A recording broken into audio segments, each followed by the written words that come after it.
વડોદરાના આસોચમાં નકલી નોટોના રેકેટ મામલે ચોંકાવનારી માહિતી સામે આવી છે। આ સંબંધમાં વડોદરા જિલ્લા પોલીસ વડા સુશીલ અગ્રવાલે નિવેદન જારી કરીને નકલી નોટ છાપવા મામલે અનેક ખુલાસા કર્યા છે। સાથે સાથે વ્યાપક તપાસ બાદ વધુ સફળતા મળશે તેવી વાત પણ કરી છે। સુશીલ અગ્રવાલે સમગ્ર રાજ્યને હચમચાવી મૂકનાર નકલી નોટના નેટવર્કના મામલે માહિતી આપતા કહ્યું કે ઝડપાયેલા બંને આરોપીએ આસોચના મકાનમાં ભાડે રાખીને પોતાનું નેટવર્ક ચલાવ્યું હતું। છેલ્લા 1.5 મહિનાથી ભાડાના મકાનમાં રહીને નકલી નોટો છાપી રહ્યા હતા।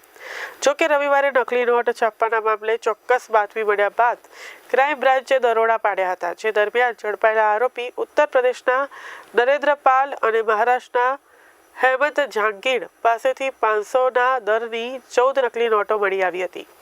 બંને આરોપી વડોદરામાં રહીને મંજુસર જીઆઈડીસીમાં નોકરી કરીને લોકોની આંખમાં ધૂળ નાખી રહ્યા હતા। નોકરી કરવાની સાથે આસોચના ભાડાના મકાનમાં પ્રિન્ટર વડે નકલી નોટો છાપતા હતા। નકલી નોટના નેટવર્કના ભાગરૂપે આરોપીઓએ આવી કેટલી નકલી નોટો બજારમાં ઘુસાડી તેની તપાસ હાથ ધરવામાં આવી છે। આ સંબંધમાં કેન્દ્રીય તપાસ એજન્સીઓએ જાણ કરી દેવામાં આવી છે અને રેકેટના મામલામાં મકાન માલિકની ભૂમિકાને લઈને પણ તપાસ ચાલી રહી છે। આ કોઈ આંતરરાષ્ટ્રીય રેકેટ છે કે કેમ તેની પણ તપાસ કરવામાં આવી રહી છે।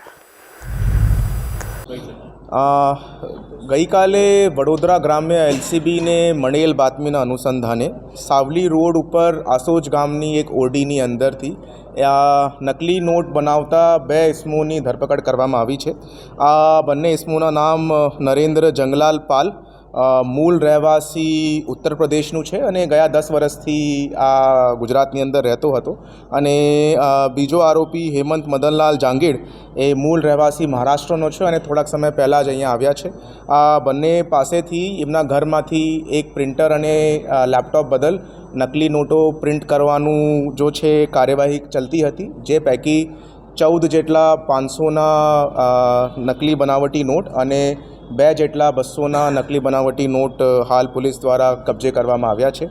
હાલ બંને આરોપીઓની ધરપકડ થઈ ગઈ છે અને પોલીસ દ્વારા આ રેકેટ પ્રમાણે બીજી પૂછપરછ પણ હાલ ચાલુમાં છે।